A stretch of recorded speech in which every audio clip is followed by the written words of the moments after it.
ఏపీలో petrol diesel కష్టాలు వెంటాడుతున్నాయి. రాష్ట్రంలో పెట్రోల్ బంకుల దగ్గర నో స్టాక్ బోర్డులు కనిపిస్తున్నాయి. స్టాక్ ఉన్న బంకుల దగ్గర వాహనాలతో భారీ క్యూ లైన్లు ఉన్నాయి. పెట్రోల్ డీజిల్ కొరతతో జనాలు ఇబ్బందులు ఎదుర్కొంటున్నారు. ముఖ్యమంత్రి చంద్రబాబు 2 రోజులుగా సమీక్షలు చేస్తున్నారు. అధికారులకు ఆదేశాలు జారీ చేస్తున్నారు. అధికారులు రంగంలోకి దిగి ఆయిల్ కంపెనీలతో మాట్లాడి పరిస్థితిని చక్కదిద్దే ప్రయత్నంలో ఉన్నారు. ఓవైపు పెట్రోల్ డీజిల్ కోసం ప్రజలు పెట్రోల్ బంకుల వద్ద బారులు తీరి కనిపిస్తుంటే తిరుపతిలోని పెట్రోల్ బంకు యజమాని రాజేష్ రెడ్డి మాత్రం పెద్ద మనసు చాటుకున్నారు. సామాన్యులకు అండగా నిలిచారు. తన బంకు దగ్గర క్యూ లైన్లు చూసి చలించిపోయి బైకులకు ఉచితంగా పెట్రోల్ పంపిణీ చేస్తున్నారు. తమ బంకులో స్టాక్ ఉన్నంత వరకు పెట్రోల్ ఉచితంగానే అందిస్తామని రాజేష్ రెడ్డితో మా special correspondent paneer Selvam face to face. రాష్ట్రంలోనూ కాదు, దేశం మొత్తం కూడా పెట్రోల్ సంక్షోభంలో ఉన్న నేపథ్యంలో తిరుపతి జిల్లా ఏదైతే తిరుపతి జిల్లా తిరుపతిలోని తన్నపల్లి క్రాస్ సమీపంలోని ఓ పెట్రోల్ బంకు నిర్వాహకులు కూడా సంబంధించి చూసుకుంటే అంటే వందల రూపాయలు వెచ్చించినా కూడా పెట్రోల్ దొరకనటువంటి సందర్భంలో తను ఉచితంగా వచ్చేటువంటి బండ్లకి సంబంధించి 2 లీటర్ల పెట్రోల్ కూడా ఉచితంగా ఇచ్చేందుకు కూడా సిద్ధమయ్యారు. ఈ నేపథ్యంలో ఆ ఉచితంగా ఇవ్వాల్సిన అవసరం ఏంటి అని చెప్పి కూడా తెలుసుకునే ప్రయత్నం కూడా చేద్దాం. దీనికి సంబంధించి ఏదైతే ఈ తన్నపల్లి క్రాస్ సమీపంలో ఉన్నటువంటి పెట్రోల్ బంకు నిర్వాహకులు దానికి సంబంధించి యజమాని ఉన్నారో ఆయన రాజేష్ రెడ్డి కూడా మనతో ఉన్నారు మాట్లాడేదానికి. ఆయనతో కూడా మాట్లాడింది. సరే, ఇప్పుడు జిల్లాలోనే కాదు, రాష్ట్రంలో దేశం మొత్తం కూడా పెట్రోల్ సంక్షోభం ఉంది. ఈ నేపథ్యంలో మీరు ఇక్కడ ఉచితంగా పెట్రోల్ ఇవ్వడం ఏంటి? అందరికీ నమస్కారం. మనం గత కొద్ది రోజులుగా చూస్తున్నాం, తిరుపతి జిల్లాలో అనేక ప్రాంతాల్లో పెట్రోల్ బంకుల ముందు కిలోమీటర్ల మేర ప్రజలు బారులు తీరున్నారు. వాళ్ళని చూస్తున్నాం. కానీ గత 3 రోజులుగా క్రైసిస్ అనేది ఇంకా తీవ్రమైంది. ఈ పెట్రోల్ రేట్లు పెరుగుతాయన్న వదంతులు కానివ్వండి, ప్రతి ఒక్కరూ ఫుల్ ట్యాంక్ చేసుకోవాలనుకునే కానివ్వండి, ఆ పరిస్థితుల్లో మనమైతే ఏం చేయగలమని మేము ఇంతకుముందు కూడా అనేక సేవా కార్యక్రమాలు భారీ ఎత్తున చేసాము. ఇప్పుడు ప్రజెంట్ ఇక్కడున్న ప్రజలను మేము స్థానికంగా ఉండే వాళ్ళని మేము బ్రహ్మాల ఫౌండేషన్ తరఫున ఎప్పుడు వాళ్ళని మా ప్రజల్లాగా చూసుకుని మా సొంత కుటుంబం లాగా చూసుకున్నాం. దానిలో భాగంగా ఈరోజు ఉచితంగా పెట్రోల్ ఏదైతే ఉందో మా నిల్వలు ఏవైతే ఉన్నాయో మా బంకులో దాంట్లో సంబంధించి ఒక 6 నుంచి 7 వేల మందికి అయితే అందించవచ్చు. ఇప్పటికి ఉన్న దాంట్లోనే మేము ఇప్పుడు గత కొద్ది రోజులుగా దీన్ని అందిస్తున్నాం. మేము దీన్ని ఈ రోజు మార్నింగ్ నుంచి వెహికల్స్ కొద్దిగా తీవ్రంగా రావడం, దాంతో మా శక్తి మేర కృషి చేస్తున్నాం. వీలైనంత క్యూ లైన్ లేకుండా దీన్ని అందరికీ సప్లై చేస్తాం ఫ్రీగా. అంటే ఎటువంటి కార్డ్ పేమెంట్లు కానీ, క్యాష్ పేమెంట్లు కానీ ఎటువంటి పేమెంట్లు అయితే ఏం లేదు.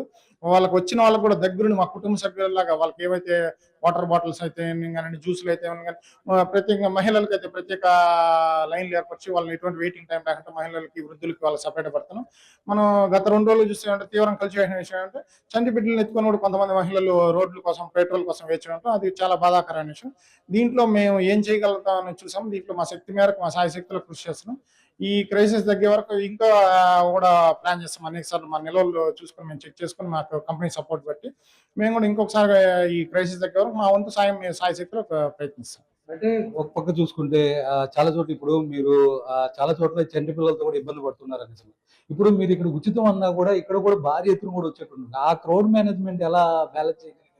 మేము ఇంతకుముందు కూడా 2-3 టైమ్స్ చేసాం. ఇక్కడున్న స్థానికులకి ఇట్లే ఉచితంగా పంపిణీ చేసాం. స్థానికంగా ఉన్న వాహనాలకైతే ఏదైతే ఈరోజు మండే కావడం, వర్కింగ్ డే కావడం, ఈరోజు భారీ ఎత్తున వాహనాలు రావడంలో ఇది ఎక్కువ కొద్దిగా ఇక్కడ ట్రాఫిక్ జామ్ అవడం ఇక్కడ జరిగింది. దాంట్లో కూడా మా స్టాఫ్ అయితే ఉన్నారో వాళ్ళు దాంట్లో నీట్గా క్రియాశీలకంగా ఉండి బాగా నీట్గా ప్రతి ఒక్కరికి ఎటువంటి ఇబ్బందులు లేకుండా నీట్గా దాన్ని అయితే క్లియర్ చేసి నీట్గా ప్రతి ఒక్కరికి సేవలు అందిస్తున్నారు. మా స్టాక్ ఏదైతే ఉందో దాని వరకు ఎంత పూర్తి లాస్ట్ చివరి బుట్టి వరకు నేను ఇట్లా సేవా కార్యక్రమాలకు ముందుకెళ్తాను.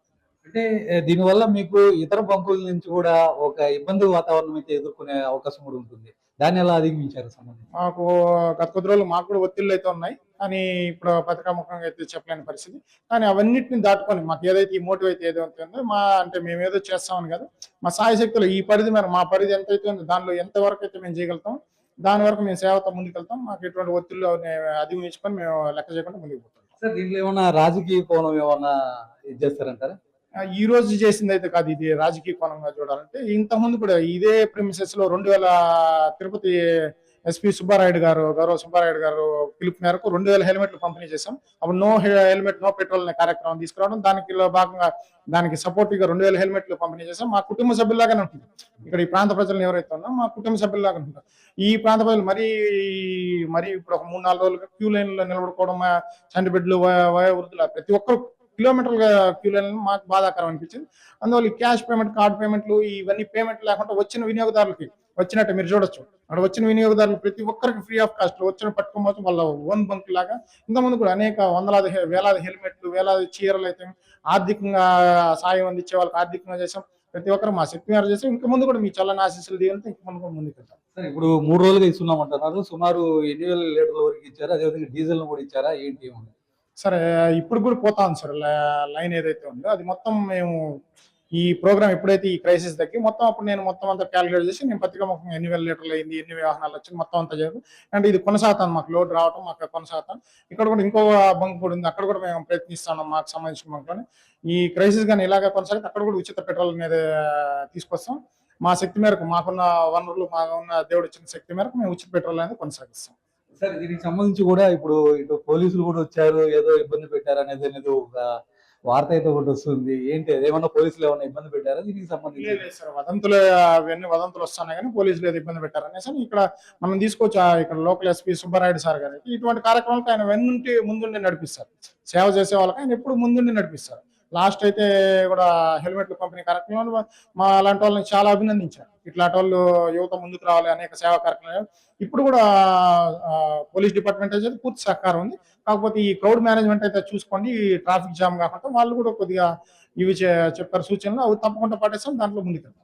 సరే, అంటే ప్రధానంగా దీంట్లో చాలా పెట్రోల్ బంకులు కూడా ఒకటి ఆరోపిస్తుంది. ఇక్కడ వందలకు సంబంధించి కూడా వందలలో కూడా ఇస్తున్నట్టే ఒక్కొక్క బండికి ఫుల్ ట్యాంక్ చేయాలని చెప్పి కూడా పెద్ద ఎత్తున డిమాండ్ చేసి ఆ ₹100 పెట్రోల్ కూడా 100కి మరీ రెండింతలు కూడా పెంచి ఇచ్చే నేపథ్యంలో ఈ విధంగా ఉచితంగా ఇవ్వడం ఏంటి అని కూడా కొన్ని పెట్రోల్ బ్యాంకులు కూడా ప్రశ్నిస్తున్నటువంటి పరిస్థితి. దీనికి మీరేం సమాధానం? ప్రతి ఒక్కటి సార్, మనం ప్రతి ఒక్కటి వ్యాపార దృక్పథం చూడడం. మేము కూడా వ్యాపారాలు చేస్తామని, కానీ అంతా బాగున్నప్పుడు వ్యాపారంగానే చేస్తాం. ఇప్పుడు ఎప్పుడైతే మన కుటుంబ సభ్యులు, అదే మేము చెప్తాం, ఇక్కడ ఉన్న ప్రాంత ప్రజలు మేము కుటుంబ సభ్యులాగా చూసుకున్నాం. వాళ్ళు అట్లా ఎండలో పడి బిడ్డలను ఎత్తుకొని ఉంటే ఈ క్యాష్ తీసుకొని వ్యాపారం ఏదైనా ఉంటే మేము తర్వాత చూసుకుంటాం. మేము ఇటువంటి పరిస్థితులు మేము ఎట్లా ఆలోచిస్తామంటే, మనం 3 పూటలు తినేది 1 పూట తింటాం, ఆ 2 పూటలు కూడా మేము సేవకే వినియోగిస్తాం. ఎందుకంటే వాళ్ళని ఎక్కడైతే నిలబడుకునే పరిస్థితి లేకుండా నేనేదో పరిధి మేరకు నా శక్తి మేరకు చేస్తానని చెప్పి నా పరిధి ఏదైతే ఉందో, మా రొమ్మాల ఫౌండేషన్ పరిధి ఏదైతే ఉందో, మా శక్తి ఎంతవరకు చేయగలుగుతాం అంతవరకు తప్పకుండా చేస్తాం. ఎటువంటి ఒత్తిళ్ళు వచ్చినా, వదంతులు వచ్చినా ఇవన్నీ దాటుకొని ముందుకు వెళ్తాం. అంటే ఇది మళ్ళీ కూడా కొనసాగే అవకాశం ఉందంటారా? సరే, ఈ క్రైసిస్ అయ్యే వరకు ఈ పెట్రోల్ అనేది ఉంటుంది. ఇంకా ప్రజలు, ఈ ప్రాంత ప్రజల్లో ఎప్పుడైతే క్రైసిస్ ఏ విధంగా రానండి, అది ఏ విధంగా హెల్మెట్లు లేక చాలా ఇబ్బంది, హెల్మెట్లు పంపిణీ చేశాం. మొన్న గత నెల క్రితమే 2 టన్నుల కేక్ పెట్టి కనీసం 5-6 కౌంటర్లు పెట్టి మొత్తానికి పంపిణీ చేశాం. పిల్లలకి కొన్ని వేలాది మంది పిల్లలకి దానికి సంబంధించి రక్తదాన శిబిరాలు ఏర్పాటు చేశాం. మహిళలు పండుగలు వస్తే వేలాది చీరలు పంపిణీ చేశాం. ఆర్థిక సహాయం అన్న వాళ్ళకి ఆర్థిక సహాయం చేశాం. మాకున్న వనరులు, మాకు దేవుడిచ్చిన శక్తిలో మేము తప్పకుండా ముందుకెళ్తాం. దీనిలో ఎటువంటి ఒత్తిళ్ళు వచ్చినా కూడా మేము ఆగం. దీంట్లో మాత్రం ముందుకెళ్ళడం. ఓకే. ఏదైతే చూసుకుంటే సంబంధించి కూడా రాజేష్ రెడ్డి మనకి ప్రధానంగా ఒకటే చెప్తుంది. తమకున్న వనరులతోనే ఈ విధంగా తమకున్నటువంటి పెట్రోల్ బంకులనే మేము తమకు సంబంధించి కూడా ఉచితంగా పెట్రోల్ అందించాం. ఇదే ఇప్పుడే కాదు, గతంలో కూడా అనేక సంబంధించి కూడా ఈ తన్నపల్లి క్రాస్ సంబంధించి కూడా ఇక్కడ ఉన్నటువంటి వాళ్ళంతా కూడా తమ కుటుంబ సభ్యులని వాళ్ళు తినేటువంటి 3 పూట్ల తిండిలో 1 పూట ఖచ్చితంగా వాళ్ళకి పెట్టేందుకు మేము ఎప్పుడు వెనకాడ పోమని చెప్పి కూడా వాళ్ళు ప్రధానంగా చెప్తున్నటువంటి పరిస్థితి. ఈ నేపథ్యంలో గతంలో కూడా ఇటు తిరుపతి జిల్లా ఎస్పీ సుబ్బరాయుడు చేతి మీదుగా కూడా అదే, అంటే నో హెల్మెట్ నో పెట్రోల్ అనే నినాదాన్ని కూడా తీసుకొచ్చింది తామే. ఆ సందర్భంలో కూడా 2000 హెల్మెట్లను కూడా పంపిణీ చేసే విధంగా తమ ఫౌండేషన్ కూడా ఎప్పుడు ముందుంటుందని చెప్పి కూడా ఇటు రాజేష్ రెడ్డి చెప్పినటువంటి పరిస్థితి. ఈ నేపథ్యంలో ఏదైతే ఈ పెట్రోల్ సంక్షోభం ఉందో, ఈ నేపథ్యంలో మరికొన్ని రోజులు కూడా తమ ఆర్థిక వనరుల్ని అందుబాటులోకి తీసుకొని వచ్చి కూడా ఇటు పెట్రోల్ ను కూడా ఉచితంగా అందించే విధంగా కూడా ఖచ్చితంగా దీన్ని ఇంకా ముందుకు కూడా తీసుకెళ్తామని చెప్పి కూడా ఇటు చెప్తున్నటువంటి పరిస్థితి. ఇది మొత్తానికి ఇక్కడ ఉన్నటువంటి పరిస్థితి. కెమెరా పర్సన్ కన్నయ్యతో సెల్వం, తిరుపతి నుంచి వైకే టీవీ. అంబేద్కర్ కోనసీమ జిల్లాలో కొద్దిమేర డీజిల్ కొరత ఏర్పడిందని జిల్లా పౌర సరఫరాల అధికారి ఉదయ్ భాస్కర్ అంగీకరించారు. వరి కోతలు మొదలైన నేపథ్యంలో డీజిల్ వినియోగం పెరిగిందని, అలాగే విద్యుత్ కోతల కారణంగా ఆక్వా చెరువులకు కూడా డీజిల్ అవసరం ఏర్పడిందని చెప్పారు. 2 రోజుల్లో డీజిల్ కొరత తీరుతుందని అంటున్న కోనసీమ జిల్లా పౌర సరఫరాల అధికారి ఉదయ్ భాస్కర్తో మా special correspondent face to face. గత 2 రోజులుగా అంబేద్కర్ కోనసీమ జిల్లాలో డీజిల్ కొరత ఉన్నదనే నేపథ్యంలో ఇక్కడ రైతులు కావచ్చు, ఆటో కార్మికులు కావచ్చు, ఇతర వెహికల్స్ ఏవైతున్నాయో వారంతా కూడా తీవ్ర ఇబ్బందులు ఎదుర్కొంటున్నారు. పెట్రోల్ బంకుల వద్ద భారీ ఎత్తున క్యూ లైన్లు అయితే ఉన్నాయి పరిస్థితి అయితే కనబడుతుంది. దీనిపై మరింత సమాచారం తెలుసుకునేందుకు మనతో పాటు జిల్లా పౌర సరఫరాల అధికారి ఉదయ్ భాస్కర్ ఉన్నారు. మరిన్ని విషయాలను అడిగి తెలుసుకుందాం. సార్ చెప్పండి, జిల్లాలో ప్రస్తుతం డీజిల్ కొరత పరిస్థితి ఎలా ఉంది? వాస్తవంగా చెప్పాలంటే డీజిల్కి అసలు కొరత అనేది ఏర్పడలేదు సార్. మనకి వాస్తవంగా ఎంత అయితే మన జిల్లాలో వాడకం ఉంటుందో ఇంకా 10% పెంచి ఇవ్వడం కూడా జరిగింది. కానీ మనకేమైందంటే గత 4 రోజులుగా ఉన్నట్టుండి అనూహ్యంగా డిమాండ్ పెరిగింది. కారణం ఏంటంటే వరి కోతలు స్టార్ట్ అయినాయి. దాదాపు 19 మండలాల్లో కూడా వరి కోత జరుగుతుంది. వరి కోత యంత్రానికి డీజిల్ కావాల్సి ఉంటుంది. అదే విధంగా ఎట్ ద సేమ్ టైం మన దురదృష్టవశాత్తు కృష్ణపట్నం, విజయవాడ 2 థర్మల్ కేంద్రాల్లో కూడా ప్రాబ్లం రావడం వల్ల విద్యుత్ కొరత కూడా ఏర్పడింది. దాంతో ఎక్కువ రైతులు ఏదైతే చెరువుల పైన ఏరియేటర్స్ పెట్టుకుంటారో దానికి కరెంటు లేకపోవడం వల్ల జనరేటర్ కోసం కూడా ఒక్కసారి డిమాండ్ పెరిగింది. ఈ 2 డిమాండ్లు ఒక్కసారి పెరగడం వల్ల లేని కొరత ఇక్కడ కనబడుతుంది. దానికి తోడు ఏంటంటే అత్యుత్సాహంతో సోషల్ మీడియా వారు మన 110 బంకుల్లో ఒక 4-5 బంకుల్లో స్టాక్ లేకపోతే ఈ 4-5 బంకుల దగ్గర ఉన్న క్యూని తీసి సోషల్ మీడియాలో చాలా వేగంగా ప్రచారం చేయడం అనేది దానితోటి ప్యానిక్ పెరిగిపోతుంది. దాంతో స్టాక్ ఉంటుందో లేదో అన్న తోటి మిగిలిన 105 బంకుల్లో కూడా రష్ ఏర్పడుతుంది. మీడియా వారు బాగా సహకరించి ఎప్పటికప్పుడు సరైన సమాచారం తెలియజేస్తున్నారు. కానీ సోషల్ మీడియా కొంత బాధ్యతారహితంగా లేనిపోయినటువంటి వాస్తవం కాని అంశాలని ప్రచారం చేస్తున్నారు. అయినప్పటికీ కూడా గౌరవ ముఖ్యమంత్రి గారు కూడా దీనిపైన దృష్టి సారించి నిన్న ఈ రోజు కూడా వరుసగా 3 రివ్యూలు తీసుకున్నారు. ఆయిల్ కంపెనీస్ వాళ్ళని కూడా గట్టిగా మందలించి ఇటువంటి పరిస్థితుల్లో ప్రత్యేకంగా ఈ 4 జిల్లాలు కాకినాడ, కోనసీమ, తర్వాత ఈస్ట్ గోదావరి, వెస్ట్ గోదావరిలో ప్రత్యేక పరిస్థితులు ఉన్నాయి. వరి కోతలు ఉన్నాయి, ప్లస్ ఎక్వా ఫీల్డ్ ఉంది. కాబట్టి ఈ 4 జిల్లాలకి 30% సప్లై పెంచమని ఆదేశించారు. మిగిలిన చోట్ల కూడా 10% పెంచమని ఆదేశించారు. అందువల్ల ఇప్పుడు మనకి పెరిగిన దాంతోనే సప్లై వస్తుంది. కాబట్టి ఈవేళ రేపట్లో పరిస్థితి చాలా వరకు మన చేతుల్లోకి వస్తుంది. అలాగే ఇప్పుడు ఇటీవల ఇతర రాష్ట్రాల్లో ఎన్నికలు ముగిశాయి. ఈ నేపథ్యంలో డీజిల్ ధర పెరుగుతుందని అపోహలు ఉన్నాయి. దీనివల్ల కొంతమంది బంకుల యజమానులు కృత్రిమ కొరతలు సృష్టిస్తున్నారని ఆరోపణలు వినబడుతున్నాయి. దీనిపై మీరేమంటారు? అయితే అది పూర్తిగా మనం ఏం చెప్పలేము. అది కేంద్ర ప్రభుత్వ నిర్ణయం. కానీ దానికోసం బంకు వాళ్ళు స్టోర్ చేసుకునే పరిస్థితి ఇప్పుడు లేదండి. ఎందుకంటే ఇదంతా ఆన్లైన్ అయిపోయింది. ప్రతి బంకులో కూడా ట్యాంకులో ఎంత ఆయిల్ ఉందో ఆన్లైన్ లో హెడ్ ఆఫీస్ లో కనపడుతుంది. కాబట్టి వాళ్ళు ఎవరు కూడా అక్రమ నిల్వ చేయడానికి ఆస్కారం లేదు. కాకపోతే ఏంటంటే జరిగింది ఏంటంటే రైతులు అన్న పేరుతోటి పెద్ద సంఖ్యలో టిన్నులు పట్టుకొని వచ్చి ఆ వంకతోటి ఆయిల్ తీసుకొని దాన్ని 150 రూపాయలకి 200 రూపాయలకి కూడా అమ్ముతున్న దాఖలాలు ఉన్నాయి. ఆఖరికి కొన్ని దగ్గర 250 కూడా అమ్ముతున్నారు. నిన్నటి నుంచి జిల్లా అంతటా కూడా కలెక్టర్ గారు 6 టాస్క్ ఫోర్స్ టీమ్స్ వేశారు. వాళ్ళు వరుసగా ఎక్కడెక్కడ అమ్ముతున్నారో వాటిపైన కేసులు కూడా నమోదు చేస్తున్నారు. పైగా ఇప్పుడు రైతులకు ఇబ్బంది లేకుండా ఏదైతే మేము టోకెన్ పద్ధతి ప్రవేశపెట్టామో, అంటే రైతు నిజంగా రైతు అయి ఉంటే అతను హార్వెస్టింగ్ కోసం విలేజ్ అగ్రికల్చరల్ అసిస్టెంట్ ని సంప్రదిస్తే, అలాగే ఎక్కువ మత్స్యశాఖ రైతు అయితే అతను విలేజ్ ఫిషరీస్ అసిస్టెంట్ సంప్రదిస్తే కూపన్ ఇస్తున్నారు. సంతకం చేసి స్టాంప్ వేసి బంకులో ఆ కూపన్ తీసుకుని ఆయిల్ పోస్తున్నారు. కాబట్టి ఇప్పుడు అనధికారికంగా డబ్బాల్లో ఇవ్వడాన్ని పూర్తిగా నిషేధించాం. అది అమలు చేస్తున్నాం. ఈ అమలు పటిష్టంగా జరగడానికి ప్రతి బంకుకి కూడా ఒక విఆర్ఓ అని ఒక పోలీస్ అధికారిని కూడా నియమించాము. కాబట్టి ఇక పైన అనధికారికంగా వాళ్ళు తీసుకోవడానికి అవకాశం ఉండదు. కానీ ఆల్రెడీ తీసుకున్న వాళ్ళు ఉన్నారు కాబట్టి అది కొనసాగుతుంది. దాన్ని కూడా అరికట్టడం జరుగుతుంది. అనధికారిక అమ్మకాలపై అదేవిధంగా పెట్రోల్ బంక్ కొరత సృష్టించిన వారిపై ఎటువంటి చర్యలు తీసుకుంటారు? మామూలుగా అయితే ఏదైనా సరే మీకు తెలుసు, నిత్యావసర వస్తువుల చట్టం ప్రకారం 6A కేసు, దానితో పాటుగా 7A కింద క్రిమినల్ కేసు 2 పెట్టడం జరుగుతుంది. అయితే ఇదే పనికి పదే కనుక పాల్పడితే మాత్రం ఖచ్చితంగా పీడీ యాక్ట్ కూడా అమలు చేయడం జరుగుతుంది వారిపైన. Thank you sir. ధన్యవాదాలు. అంబేద్కర్ కోనసీమ జిల్లాలో వరి కోతలు మొదలైన నేపథ్యంలో కొంత డీజిల్ కొరత ఉన్నదన్నది వాస్తవం చెప్తున్నారు. అలాగే జిల్లాలోనే ఆక్వా రైతులకు సంబంధించి విద్యుత్ కొరతలు ఉన్న నేపథ్యంలో వారు డీజిల్ ఉపయోగిస్తున్నారు. దానివల్ల కూడా డీజిల్ వినియోగం పెరగడం, దానివల్ల ఉన్నదానికంటే కొంచెం కొరత ఏర్పడిన మాట వాస్తవని 2 రోజుల్లో ఈరోజు రేపు 2 రోజుల్లో ఈ కొరతకు సంబంధించి పూర్తిగా సద్దుమణిగే పరిస్థితి, వాస్తవ స్థితికి వచ్చే పరిస్థితి ఉందని చెప్తున్నారు. అలాగే ఇప్పటికే ఆయా బంకులకు నిల్వలు వచ్చేందుకు కూడా చర్యలు తీసుకుంటున్నామని జిల్లా పౌర సరఫరాల అధికారి ఉదయ్ భాస్కర్ చెప్తున్న పరిస్థితి ఉంది. కెమెరా పర్సన్ వరుణ్తో వెంకట్, అంబేద్కర్ కోనసీమ జిల్లా నుండి. పెట్రోల్ కొరతతో ప్రజలు అల్లాడిపోతుంటే కనీసం ప్రభుత్వానికి చీమ కుట్టినట్టు కూడా లేదని మాజీ మంత్రి వైసీపీ ఉత్తరాంధ్ర జిల్లాల రీజనల్ కోఆర్డినేటర్ కురసాల కన్నబాబు విమర్శించారు. అసలే వాతావరణం ఎప్పుడు ఎలా ఉంటుందో అనే రైతులు బిక్కుబిక్కుమంటుంటే డీజిల్ కొరత వల్ల కోత మిషన్లు ఆగిపోవడం వల్ల రైతులు కష్టాలు పడుతున్నారని ఆగ్రహం వ్యక్తం చేశారు. కూటమి ప్రభుత్వం ఎలాగూ గిట్టుబాటు ధర ఇవ్వడం లేదని, ఇప్పుడు డీజిల్ కూడా అందించలేని దుస్థితికి చేరిందని కురసాల కన్నబాబు వ్యాఖ్యానించారు.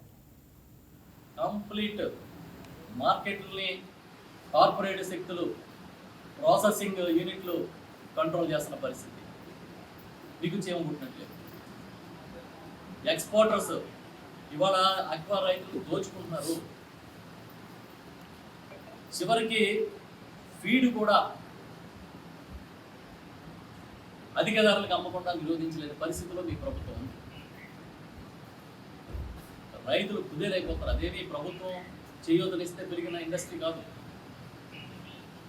రైతులు తామంతట తాము ఈ రాష్ట్రానికి, దేశానికి విదేశీ మారక ద్రవ్యాన్ని తీసుకొచ్చే ప్రక్రియ నిర్వహిస్తూ ఉన్నారు.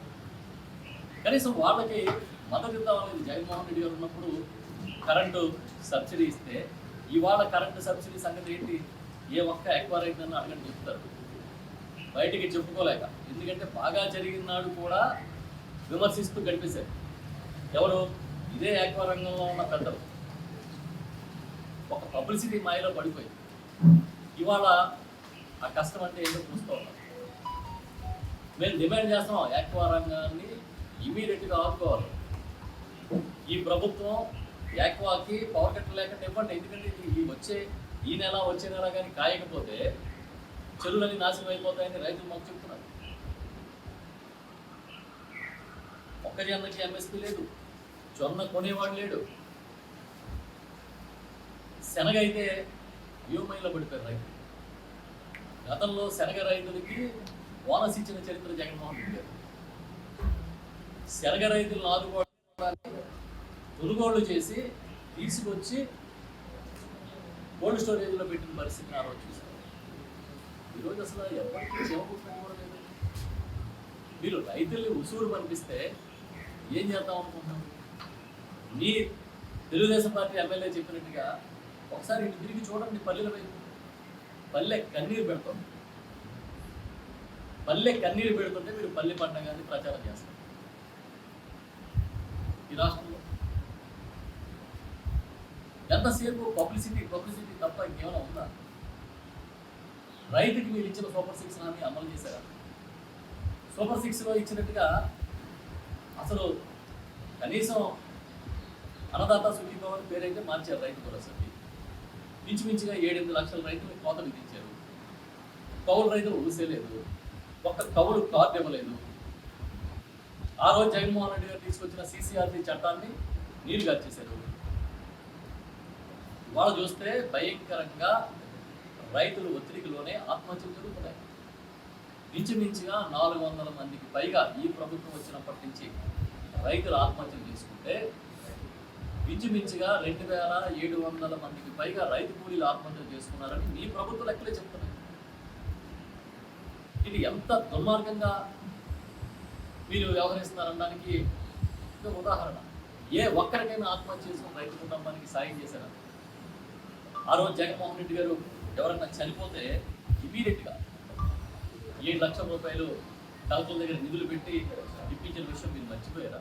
ఎన్టీఆర్ జిల్లా జగ్గైపేటలో పెట్రోల్ బంకుల దగ్గర వాహనాలు బారులు తీరి కనిపిస్తున్నాయి. 2 రోజులుగా డీజిల్ దొరక్కపోవడంతో ఇవాళ బంకుల దగ్గర భారీ సంఖ్యలో వాహనదారులు క్యూ కట్టారు. ముఖ్యంగా డీజిల్ వాహనాలు కిలోమీటర్ల మేర క్యూలు కట్టాయి.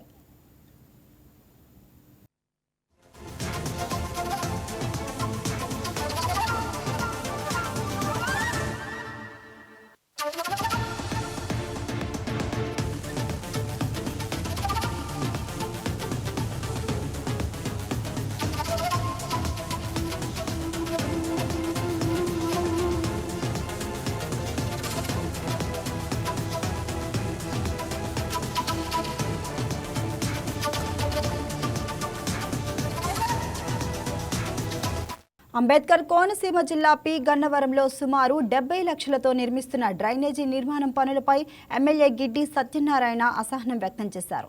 అధికారులు ఇచ్చిన వివరణపై ఎమ్మెల్యే అసంతృప్తి వ్యక్తం చేశారు. అనంతరం కూటమి నాయకులతో కలిసి డ్రైనేజీ పనులను పరిశీలించారు. హెడ్ క్వార్టర్లో ఉన్న ప్రజలందరికీ ఆమోదయోగ్యకరంగా ఉండేలా నిర్మాణం చేపట్టాలి అన్నారు. త్వరలో సంబంధిత అధికారులను కాంట్రాక్టర్ను పిలిచి సమీక్షిస్తామని ఎమ్మెల్యే గిడ్డి సత్యనారాయణ తెలిపారు. హెడ్ క్వార్టర్లో డ్రైనేజ్ వర్క్ ఏదైతే ఉందో అది మా కూటమి నాయకులతో పరిశీలించడం జరిగింది. అయితే ఆ వర్క్ ఏది కూడా సరిగ్గా లేదనే ఉద్దేశంతో మరలా ఒక రోజుని దీనికి సంబంధించినటువంటి డిఏని కాంట్రాక్టర్ అందరిని పిలిచి మా నాయకులతో పరిశీలించి అసలు ఏ విధంగా చేస్తున్నారు ఏంటనేది అడిగి తెలుసుకుని ఇక్కడ ఉన్నటువంటి గ్రామ ప్రజలకి గన్నవరం ప్రజలకి అనుకూలంగా కట్టాలి, ఎవరికి ఏ విధంగా ఇబ్బంది లేకుండా వర్షాలు వచ్చినా సరే ఏది వచ్చినా సరే ఇదంతా ఫ్రీగా వెళ్ళేటట్టు చూసుకోవాలని మేము నిర్ణయించుకున్నాం. తర్వాత అధికారులు పెట్టి ఇక్కడ అది కంపల్సరీ అది సాటిస్ఫై కాలేదు. అందుగురించి ఇప్పుడు ఉన్నటువంటి జనాభా ప్రాతిపదికన అది పనిచేయాలని చెప్తున్నాం. హెడ్ క్వార్టర్లో డ్రైనేజ్ వర్క్ ఏదైతే ఉందో అది మా కూటమి నాయకులతో పరిశీలించడం జరిగింది. అయితే ఆ వర్క్ ఏది కూడా సరిగ్గా లేదనే ఉద్దేశంతో మరలా ఒక రోజుని దీనికి సంబంధించినటువంటి డిఏని కాంట్రాక్టర్ అందరిని పిలిచి మా నాయకులతో పరిశీలించి అసలు ఏ విధంగా చేస్తున్నారు ఏంటనేది అడిగి తెలుసుకుని ఇక్కడ ఉన్నటువంటి గ్రామ ప్రజలకి గన్నవరం ప్రజలకి అనుకూలంగా కట్టాలి, ఎవరికి ఏ విధంగా ఇబ్బంది లేకుండా వర్షాలు వచ్చినా సరే ఏది వచ్చినా సరే ఇదంతా ఫ్రీగా వెళ్ళేటట్టు చూసుకోవాలని మేము నిర్ణయించుకున్నాం. తర్వాత అధికారులు పెట్టి ఇక్కడ అది కంపల్సరీ అది సాటిస్ఫై కాలేదు. అందుగురించి ఇప్పుడు ఉన్నటువంటి జనాభా ప్రాతిపదికన అది పనిచేయాలని చెప్తున్నాం. హెడ్ క్వార్టర్లో నెల్లూరు జిల్లా పెంచలకోనలో స్వయంభూగా వెలిసిన పెనుశీల లక్ష్మీ నరసింహస్వామి బ్రహ్మోత్సవాలు వైభవంగా ప్రారంభమయ్యాయి. బ్రహ్మోత్సవాల నేపథ్యంలో గోనుపల్లి గిరిజనవాడలో పండుగ వాతావరణం నెలకొంది. పెనుశీల లక్ష్మీ నరసింహస్వామి చెంచు జాతి అల్లుడు కావడంతో ఈ బ్రహ్మోత్సవాలు కళ్యాణం తమ ఇంట్లో జరిగే శుభకార్యంగా స్థానిక గిరిజనులు భావిస్తారు. గోనుపల్లిలోని పెనుశీల ఆలయం నుంచి ప్రతి ఏటా శ్రీవారు అమ్మవార్ల ఉత్సవ విగ్రహాలను పల్లకిలో కాలినడకన పెంచలకోనకు తీసుకెళ్లడం ఆనవాయితీ.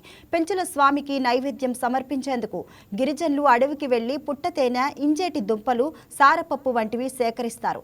ఉత్సవాలను పురస్కరించుకొని రాత్రి సమయాల్లో సాంస్కృతిక కార్యక్రమాలు నిర్వహించనున్నారు.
ఉమ్మడి గుంటూరు జిల్లా తాడికొండ గ్రామంలో మంచినీటి చెరువును ఆక్రమించి అక్రమంగా మసీదును నిర్మించారు.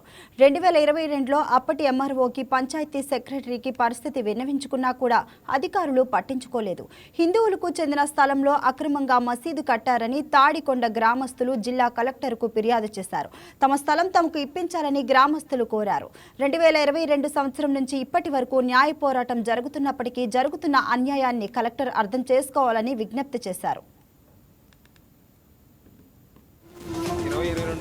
2022 సంవత్సరంలో తాడికొండ గ్రామం మాది. తాడికొండ చెరువు కట్టను ఆక్రమించి కొంతమంది ముస్లింలు మసీదు కట్టినారు. మేము దాని మీద ఈ ఎంఆర్ఓ గారికి వీళ్ళకి కాగితాలు పెడితే అది అక్రమ మసీదు అని చెప్పి కాగితాలు ఇచ్చినారు. తర్వాత మేము కోర్టుకు వెళ్తే కోర్టు వారు కూడా పడేయమని చెప్పినారు.